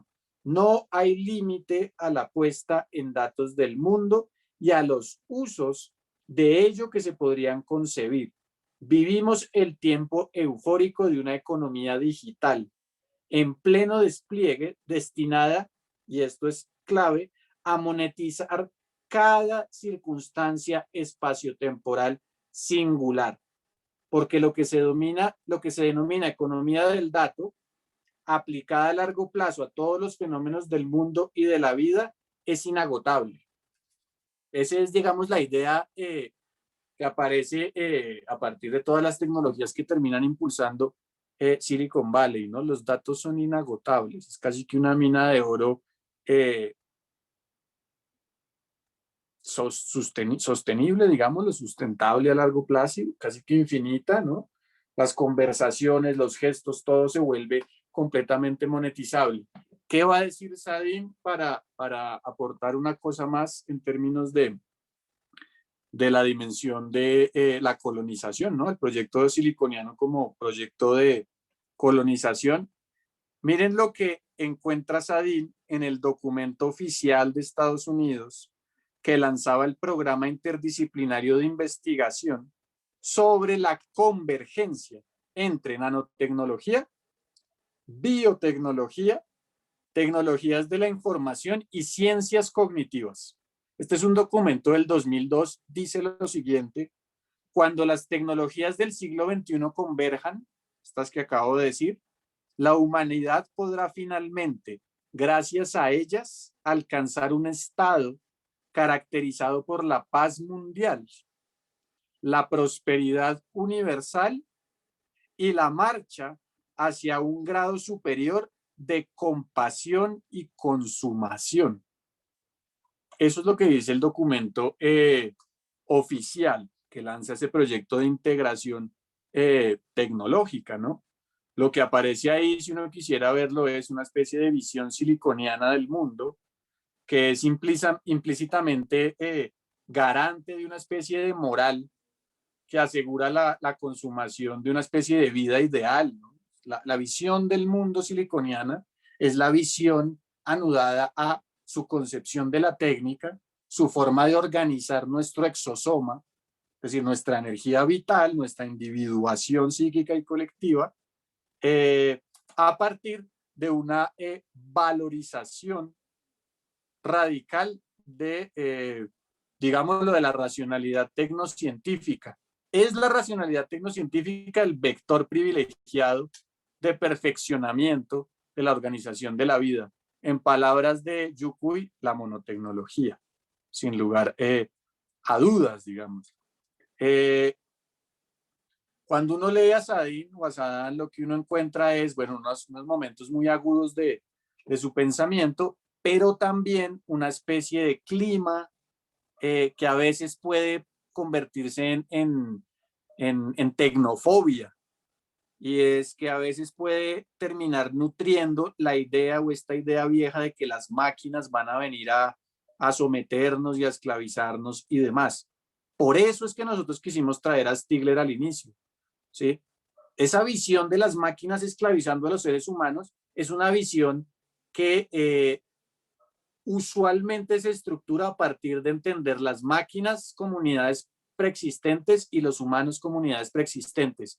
Pero Simondon y Stigler creen que las máquinas están cargadas de realidad humana, ¿sí? Es decir, se complejiza y se vuelve más interesante el asunto y abre posibilidades, no a una tecnofobia, pero ni a una tecnofilia, digamos, pero sí a una mirada un poquito más atenta eh, a estos asuntos. En este sentido, pues la invitación sería pensar alternativas para pensar cómo está constituido este aparato técnico, social, económico, en qué sentido no es una exterioridad que nos domina, ¿sí? Sino que hace parte de lo más íntimo, digamos, que hay pues que hay en nosotros, ¿no? Acordémonos que son formas de memoria, o sea, es la industrialización de la memoria, la industrialización de la vida y la extracción o la explotación de la vida misma en términos de Stigler. Yo quería decir algo sobre la dimensión individual, los procesos de individuación y estos asuntos, pero creo que si salen, pues los podemos poner en la conversación. No, no sé si quiere agregar algo más, Juan, antes pues como de O sea, cerrar. lo que vamos a hacer ahí es, digamos, meternos un poquito más en ciertas características de lo que está pasando hoy en términos económicos con estas nuevas empresas, y vamos a hablar de una noción de Yanis Varoufakis, que es el tecnocapitalismo feudal, que es como un nuevo estadio del capitalismo donde ya no hay competencia de libre mercado, ni economía que se desprenda de ahí, sino unas pocas compañías que terminan siendo dueñas del mundo, pero tal vez, y del mercado, pero tal vez esto es algo que se puede tratar mejor en la sesión de capitalismo de plataformas. Tal vez podamos acabar ya la Sí, conversación. yo también creo, ya hay varios eh, elementos. sí, sí, acá, podemos acabarla acá para poder hablar. Sí, después vamos a hablar un poquito ya de criptomonedas y las lógicas de minería, de nuevo, de la minería que no es casualmente definida como minería, sino que tiene unas nociones también de extracción y de, sí, extracción de monedas. Eh, pero podemos mejor empezar a hablar y si en determinado momento viene el tema, pues lo desarrollamos como Exacto, algunas de las intervenciones, me parece mejor. exacto, exacto. Pues esa sería un poco la presentación de hoy por nuestra parte. Creo que nos tomamos unos 5 minutos más porque empezamos a las como 4:25, 4:30. Entonces, nada, adelante. La idea en este tramo es pues contar con sus intervenciones, con su participación, sus sugerencias, sus ideas, lo que quieran aportar y pues para construir aquí colectivamente algún tipo de diálogo. Entonces, adelante. Si quieren abrir el micrófono o escribir en el chat o levantar la mano. No sé.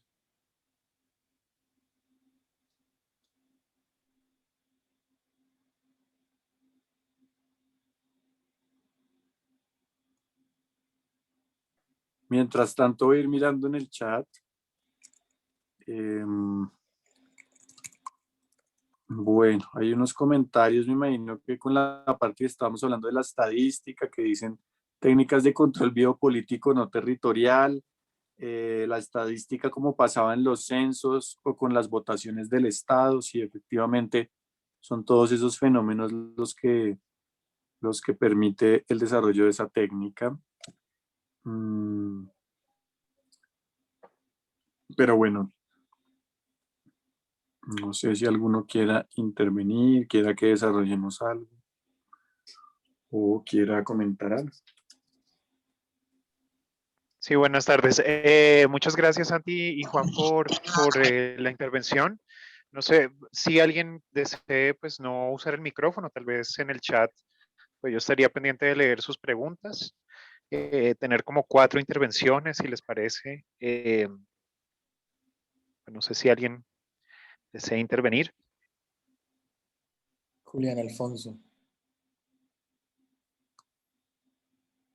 Julián, adelante, por favor. Hola, hola, ¿cómo están? Buenas tardes, ¿se escucha? Sí, Y Julián, ¿qué hubo? Hola, nada, me alegra mucho pues saludarles. Saludo ahí a todas las personas en el continente. Varios elementos que me parecen interesantes, particularmente la atención. A mí me ha llamado mucho la atención, ya que, pues bueno, mi formación es en el campo de la pedagogía, en las ciencias sociales. Hay un elemento que me problematiza bastante y tiene que ver, pues, con la imaginación, con la creación, ¿no? Pero precisamente no como un elemento preestablecido, ¿no? Sino precisamente con esa disposición que involucraría los imposibles, ¿no? Las mismas propensiones, ¿no? Del ser humano, ¿no? De alguna manera es algo que me problematiza en tanto el escenario educativo y la posibilidad de encuentro entonces con estos escenarios creativos más allá del escenario alienado, ¿no? Digamos que es algo que me llama mucho la atención. En este caso, entonces, pues nada, está pues planteado todo el escenario de lo tecnológico y demás, ¿no? Pero en un escenario que precisamente lo que vincula es esta alienación del pensamiento, es esta imposibilidad del pensamiento, es más un escenario de reproducción, ¿no? De lo humano, o más bien, si se quiere, ¿no? Esta maquinización del humano que implica, ¿no? Ya no una producción propia y de lo imaginado y de lo creado, sino que está totalmente ligado, pues, a esta atmósfera de lo digital, ¿no? Con estas intenciones tan claras, pues, que de alguna manera ustedes nos han mostrado, ¿no? En términos de una reproducción de un mundo a través de la algoritmización de todo este escenario de programación y de predeterminación que está a través de lo tecnológico, ¿no? Entonces, nada, digamos que precisamente me interesaría un poco estos encuentros a propósito claro, cómo liberar entonces esta capacidad técnica, ¿no? Esta producción humana y de imaginación, ¿no? Cómo sacarla de este escenario de panóptico virtual, ¿no? Entonces, claro, en ese sentido, lo que me interesaría a mí es de alguna manera cómo hacer los abordajes desde el escenario educativo, desde el escenario epistémico, un poco para romper esta simulación, ¿no? Que me parece a mí pues muy interesante, ¿no? Cómo de alguna manera permitir una expresión de lo imaginado y lo creado más allá de la esfera de simulación, ¿no? Es básicamente esto lo que yo comentaría y pues agradecerles de verdad. Gracias, Julián. No sé si alguien quiera del chat también intervenir en relación a lo que acaba de decir Julián. Veo que en el NP Sí, está escribiendo opciones, software libre, navegación, cripto, etcétera. Adelante. ¿Sí?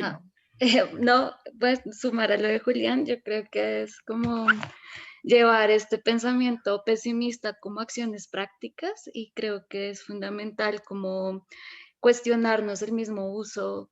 Pues yo creo que voy más como esas líneas de Simondon y de Stigler, como la tecnología no está parte de lo humano y como que tener la conciencia de pensarlo críticamente desde la filosofía también debe ir como a una acción práctica de cuestionarse las mismas herramientas que uso y cómo las uso. Entonces creo que es un momento, bueno, estos días había una entrevista de Stanley Robinson que decía como que el hacktivismo es como la ciencia ficción que necesitamos ahora y creo que es el momento de tomar como acciones, como preguntarnos por el mismo software que usamos,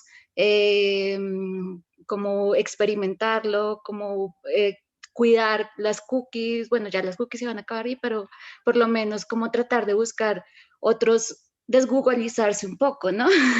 Y hacer como estos ejercicios de detox de las plataformas que nos mandan como esta monotecnología y creo que eso es como una opción como para buscar ese espacio que pide Julián y creo que hay todo lo que nosotros como manejamos en el mundo Google, pues en lo Google existen paralelos de otras versiones, entonces simplemente es como incomodarse un poquito y buscar la libertad como a partir de las mismas herramientas que uno usa, pues eso es como lo que creo ahí.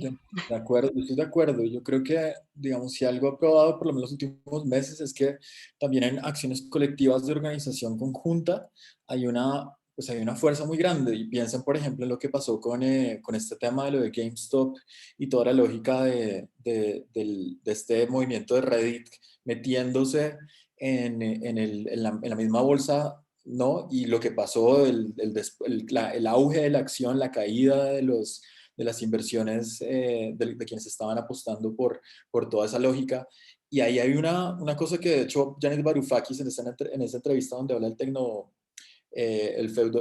tecnofeudalismo, lo pone como una semilla que puede ser abordada de forma interesante como un posible movimiento, digamos, social de este siglo y de estas décadas que se nos aproximan. Y por otro lado, ya que hablas sí, de las navegaciones cripto y las criptomonedas, yo diría que hay un proyecto que quería hablar al final, pero pues no del tiempo, pero aquí sí se presta. Y ese proyecto Freecoin, no sé si lo conocen, pero es un intento muy interesante de meterse a cambiar ciertos postulados o ciertas lógicas del Bitcoin, pero es un proyecto también hecho por desarrolladores de Bitcoin. Y lo que plantea ese proyecto es partir de unas lógicas de un economista muy interesante que trabajó, entre otras, en Ucrania en el siglo XIX, de apellido Gesell, que hacía o que hablaba de que el capital se debía oxidar. Es decir, que el capital no debía ser guardado o acumulado de forma masiva, porque quienes lo hicieran iban a ser sujetos de que ese capital con el tiempo se fuera oxidando, es decir, fuera reduciendo su valor. Y lo que proponía Gesell era que esa idea de la oxidación del capital iba a generar un movimiento y un flujo económico que iba a permitir que se moviese la economía y que más personas pudieran ir haciendo transacciones, en fin. Lo que hace este movimiento Freecoin es partir de las ideas de Gesell y crear una criptomoneda cuya base es la oxidación misma. Entonces, digamos, ese tipo de lógicas, como tú bien lo dices, y hablando de Simondon y esto, que están metidas dentro de lo maquínico, pero que están totalmente ligadas al humano, son muy buenas formas de reflexionar. Y te doy paso también, NP, otra vez que tienes la mano levantada. Gracias. Sí, de hecho, esta entrada que tú le das a las economías solidarias a partir de lo cripto es interesante. Y en el chat les voy a buscar un link como de ideas que están haciendo como de movimientos hacker aquí en Colombia, pues en Bogotá precisamente, que busca como crear estas economías solidarias a partir de lo cripto, que a diferencia del hyperlink o como de esta internet de los links, esto es un tema como de bloques. Y me acuerdas de una red social que se llama Scuttlebot, que nació precisamente de un tipo que como se fue a abrir un bote y dijo como, bueno, quiero conectarme con mis amigos cuando regrese y de qué manera puedo tener como esta conexión. Y lo que hizo fue como esta red donde cada aparato de la red, o sea, cada dispositivo conectado se vuelve como una especie de servidor. Entonces se puede crear una red social sin necesidad de pasar por lo que llamamos nube, ¿no? Como servidores externos que almacenan la información, que pues todos estos datos de los que hablamos, y como que estas tecnologías paralelas empiezan a ser como otras formas de vivir la tecnología, como en otras escalas. Y yo yo tenía una pregunta sobre el tema de la estadística, y es, bueno, hablaban como de las probabilidades y como que el tema con esta inteligencia artificial y esto es que nos plantea como futuros, como si nos estuvieran prediciendo futuros, pero para mí es una construcción más como de una construcción de mundos, ¿no? Como más que predecir un futuro, es como una construcción del mundo a partir de estas probabilidades, pero estas probabilidades realmente tienen unas certezas de un 60-70%, y ahí siempre me queda la pregunta de qué pasa con ese 30 o 40 restante y cuáles son esos mundos que estamos dejando de construir por precisamente movernos como en esa línea de la algoritmización, pues a partir de nuestro consumo, ¿no? Entonces, no sé, como que esto, pues Claro. en eso he pensado a partir de No, eso. es que, o sea, toda esa introducción de la lógica del cálculo de probabilidades tenía que ver precisamente con eso. Es una ciencia inexacta, incompleta, con muchísimos detractores dentro de las mismas ciencias exactas. Pero, de nuevo, lo que tú dices, yo lo rescataría ahí, es los modelos de predicción del futuro construyen el futuro. porque precisamente son los que posibilitan en términos económicos, sobre todo que era como el centro de la charla, los movimientos de mercado, los movimientos de plata y a nivel de economías individuales, la posibilidad de acceder a un préstamo para un proyecto, en fin, todo tiene que ver con eso. Y sí, no, pues se quedan un montón de cosas por fuera de esas lógicas tan problemáticas, totalmente de acuerdo. Y Julián Alfonso tiene la mano levantada. Sí, vale, muchísimas gracias. Quería pues complementar algunas cosas, ya que estuvo muy interesante también la intervención de la compañera. Y precisamente, bueno, tiene que ver con cómo se va modulando esta memoria técnica, ¿no? Ese tercer nivel de memoria, que es fundamental y en el cual pues precisamente se agencia lo creativo, ¿no? Pero no tanto qué, sino cómo. Recuerdo un poco la sesión anterior que hablábamos del escenario función, no tanto de tecnología, sino cómo la tecné, ¿no? Que me parece interesante marcar aquí, ¿no? Creo que de fondo también está este encuentro con lo vital, ¿no? Que me parece, digamos, fundamental, ¿no? Esta excisión hombre-naturaleza. Y creo que un poco jalar para el lado de la posibilidad más propia del pensamiento tendría que ver con un encuentro con lo vital, ¿no? Que me parece, digamos, fundamental, ¿no? Este dualismo que plantea la modernidad, esta excisión, que de alguna manera también impacta en la algoritmización, ¿no? Me parece, digamos, clave. Entonces, digamos que hay algo que me parecería interesante, no sé qué podría decir Santiago a propósito, eh, y tiene que ver con esta, si se quiere, si uno tiene en cuenta un poco el esquizoanálisis a Deleuze y Guattari, un poco van a dar cuenta de cómo digamos que el origen de la organización social un poco se pretende que ha sido estatal, ¿no? Pero las formas de organización social también han sido nómadas, no solamente sedentarias, ¿no? De alguna manera el elemento de la guerra, me gustaría vincularlo un poco en perspectiva de la transformación social, ya que parece que de alguna manera el Estado se opone a la guerra, a lo barbárico, ¿no? Y es como si allí no hubiera pensamiento, ¿no? En estas expresiones nómades, ¿no? Me parece interesante situar estos elementos precisamente en tanto transformación, ¿no? De estas formas de memoria técnica, pero también entonces de transformación social y de lo humano, ¿no? Entonces me parecería interesante un poco compartir un poco o problematizar un poco estos elementos ahí. Entonces, muchas gracias. Ok, gracias a los dos. Sí, digamos que empezando por el último comentario de Julián, creo que efectivamente esa relación entre lo vital, digamos, y lo puramente técnico, entendido como tecnología, pues aparatos técnicos, artificialidad, es una relación que está en el corazón del asunto, ¿no? Y finalmente, pues todos estos filósofos y filósofas que hemos mencionado, inevitablemente se meten con ese problema, ¿no? Y no sé, en la versión de Yukui, en ese texto de Máquina y Ecología, él dice, fíjese que la cibernética aparece precisamente como una especie de respuesta o solución de ese dualismo moderno, en términos de Bruno Latour. Los modernos, ¿quiénes son? Los que siguen separando la cultura y la naturaleza, lo artificial y lo natural, y, bueno, y se imaginan que han descubierto el fondo real último de lo que hay, ¿no? Y entonces Yukui dice, fíjese que esa manera de pensar moderna, dualista, eh, finalmente parece que la cibernética viene a ofrecernos una respuesta, y una respuesta además que no viene de la filosofía, sino viene de las ciencias, de las matemáticas, de las ciencias de la información.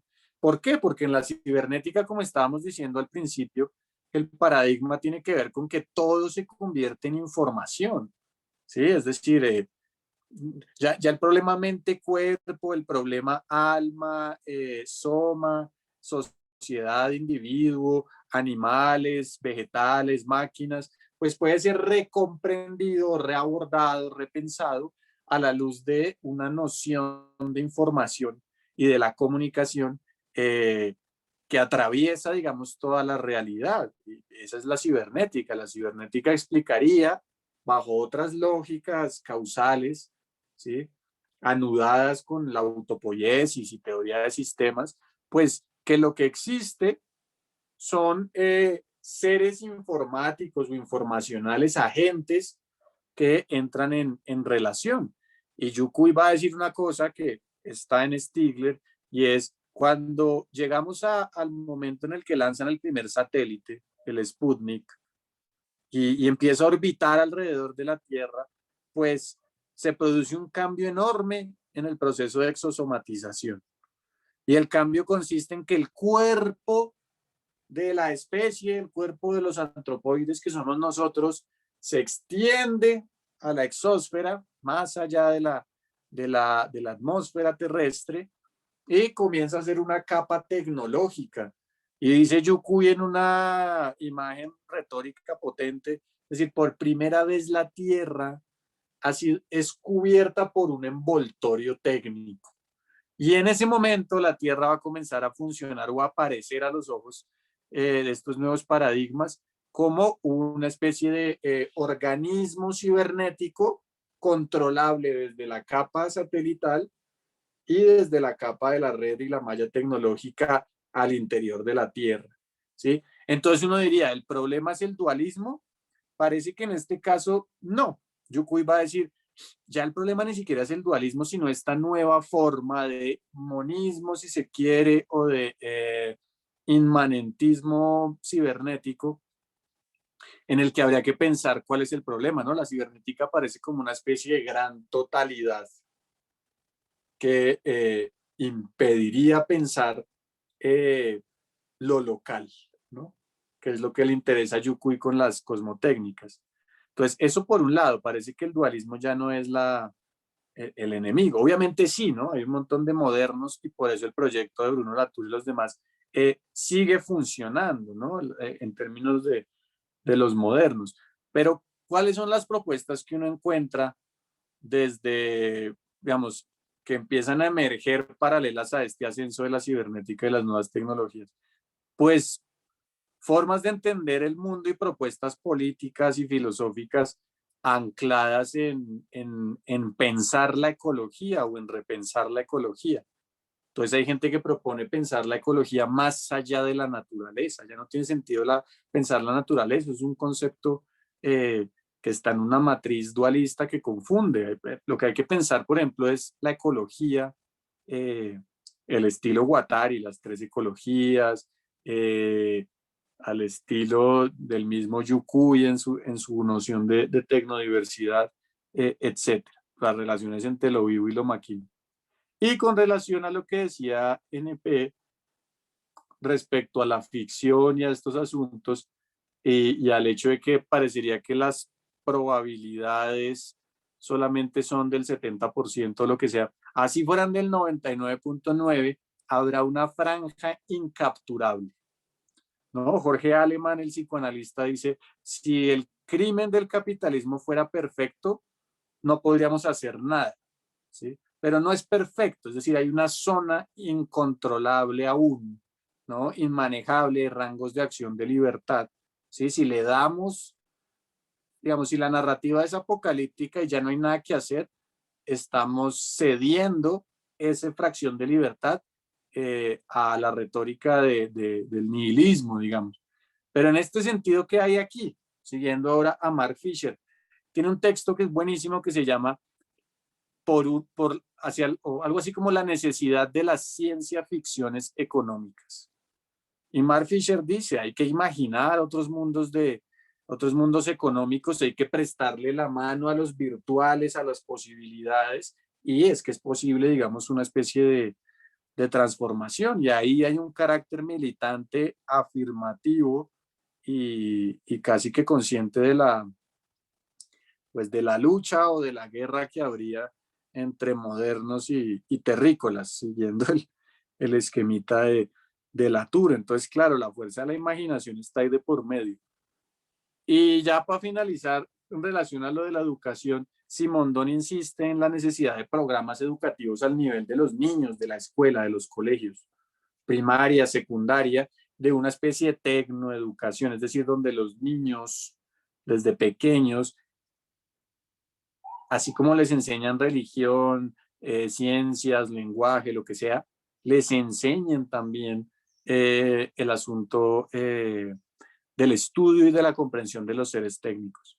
Pero esto debe hacerse en el marco de una mecanología o de una organología general, es decir, de algún tipo de aproximación que, claro, sea técnica, práctica, ingenieril, pero que no deje de lado a la filosofía y a las otras ciencias humanas que ayudan a iluminar el conocimiento de esta relación íntima entre espíritu humano y espíritu tecnológico, ¿no? Ese es el punto de él, esa nueva esa pedagogía por venir, que igual es la que uno puede empezar a practicar en sus, digamos, si trabaja en un colegio, en una universidad, no sé, términos educativos, pensando que Julián está en ese asunto. Bueno, yo creo que si ya no hay más intervenciones, podemos ir cerrando. Yo aquí hay en el chat, dice inclusive el dualismo de la edificación, sí, total, pues tiene que ver con el asunto. Bien, nada, muchas gracias, por asistir, muchas gracias por los comentarios, las preguntas. Nos estaremos entonces viendo el próximo jueves con la sesión de capitalismo de plataformas, y el viernes de la otra semana tenemos una invitada bastante interesante.